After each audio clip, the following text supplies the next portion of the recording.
So up next we have the lead sound. Sounds like this.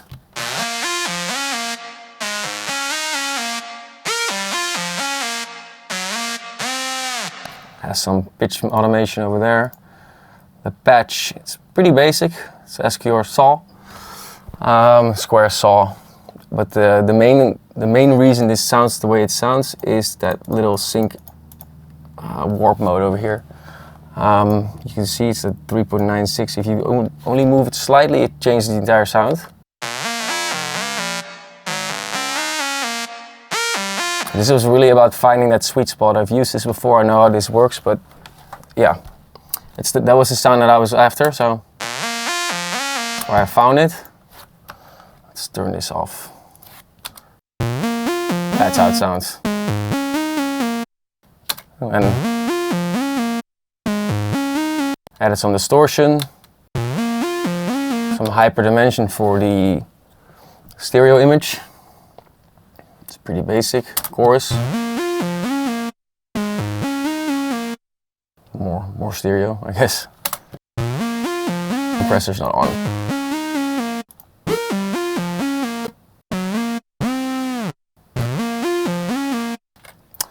Then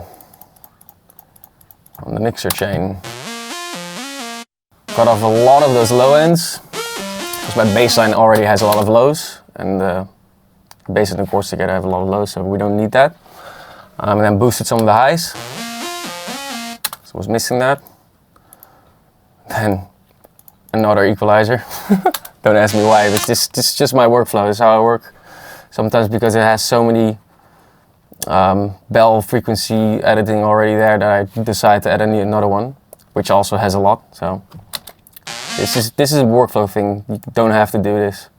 And then good old sound godizer. So I rarely use this, but it really worked well on this sound. It was a happy accident. I got a little frustrated that it wasn't working the way I wanted, so I just tried this.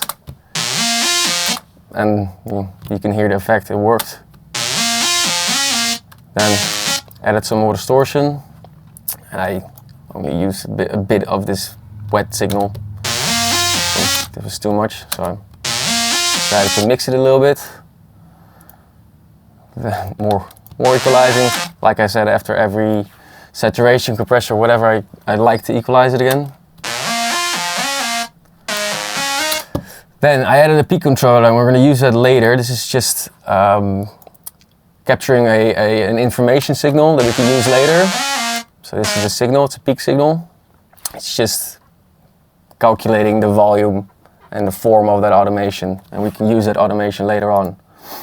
So before we put it in a reverberation, before we put reverb on it, I usually make it wider before putting reverb on it, otherwise it messes with your reverb in a wrong way. Just making it a tad wider. Then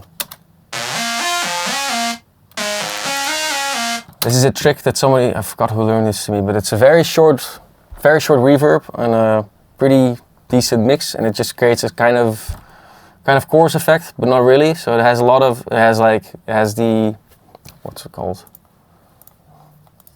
So it has the hyperdimension effect, like we said earlier, and then the chorus effect, and then this effect, just to make it as stereo as possible. And then you can see it's happening over here. This is where the peak controller comes in. I linked the mix of this Valhalla reverb to the signal of the peak that we made earlier. So what I did, I inverted it. Then I decided I only needed 0.6. So again, 0.6, which puts it over here.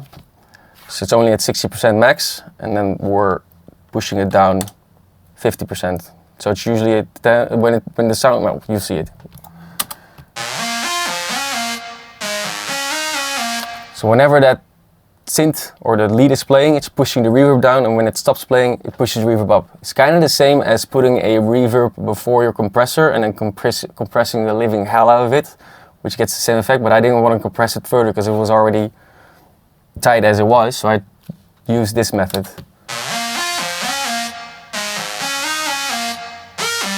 It's cleaner in my opinion. Right? So the pitch automation that I used. It's pretty basic. Put it on 12 over here and link this create automation clip. And this is just to spice it up, you know, without it, it would.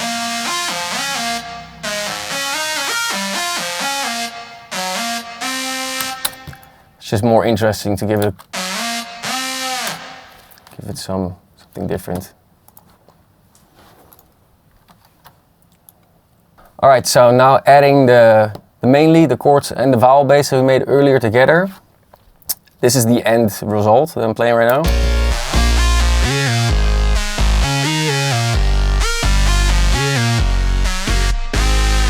You might notice that everything is really noticeable. You can still hear the chords, you can still hear the bass, and you can still hear the lead.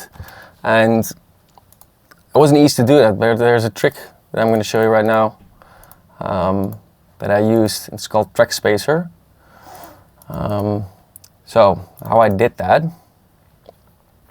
So I added track spacer to the, well, first I added we did that earlier. We added the bass and the chords to a group. And this is what we went over, and then we added a track spacer after it. It's this one. And now that lead is on it's on its own channel. And that channel is sidechained to the group of the chords and the bass with no volume. That means that the data is still being captured by that channel, so you can use that in a plugin like track spacer.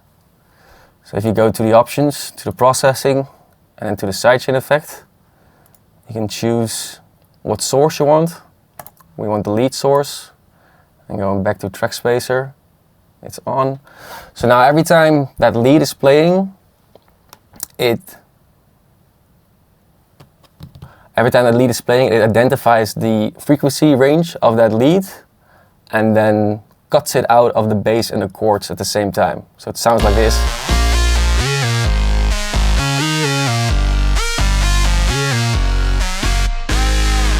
So those frequencies that it's cutting out is usually where your problem area would be if you would just put it on. Without it would sound like this.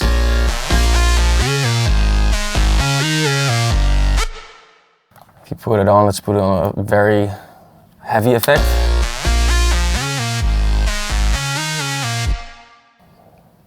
To release a bit back. Obviously this is too aggressive, but just to show you the effect of it. If you use this very slightly, I think I had it at 5 or 6%. So by adding this technique, you're preventing from having problems in your mixing later on. So every single element of this concept that we're creating, everything is still noticeable. And it sounds a lot cleaner that way. Track spacer has helped me out so many times in the past. Cool. That's mixing the lead and the chords and the bass together. Well, it's just that little track spacer trick. All right, now we have the lead, we have the chords, we have the bass. We made sure that the lead is cutting its own frequencies out of the chords and the bass at the same time. So that's all very clean. Now let's put all of these into a lead bus, or at least these two. That's everything. I put this in lead bus. So let's go over what I did exactly.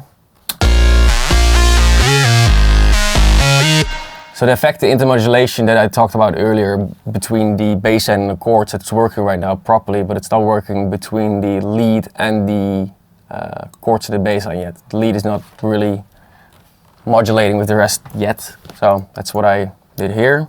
Not as aggressive as the other one, as what I did with the bass and the chords, but still decent, noticeable.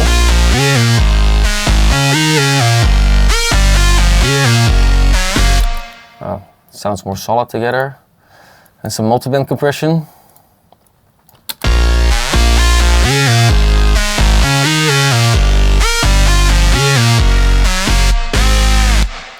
Yeah, it's basic compression, 3 bands.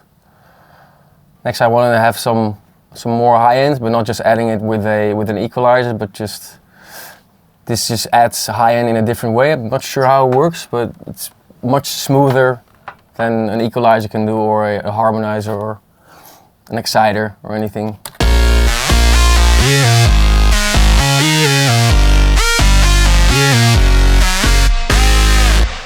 makes everything more present. Then, very interesting equalizer. So what I did, I boosted all this, but in a dynamic way, like we talked about earlier. And then these two guys over here. So back to the key tracking, I created a new one, key tracker mid, because that lead bus didn't have enough mid frequencies to my liking. So I had enough sub frequencies, but the mids were not really present. So if I turn those off, you can hear what I'm talking about.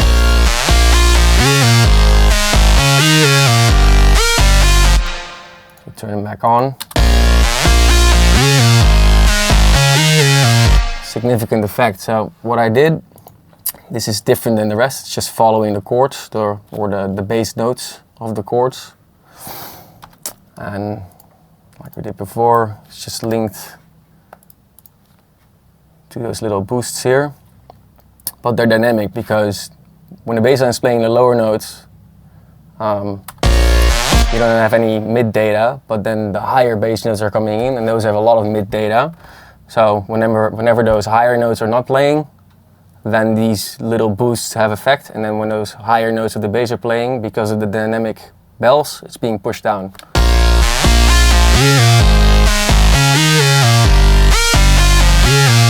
Like you can see, as you can see. All right, and then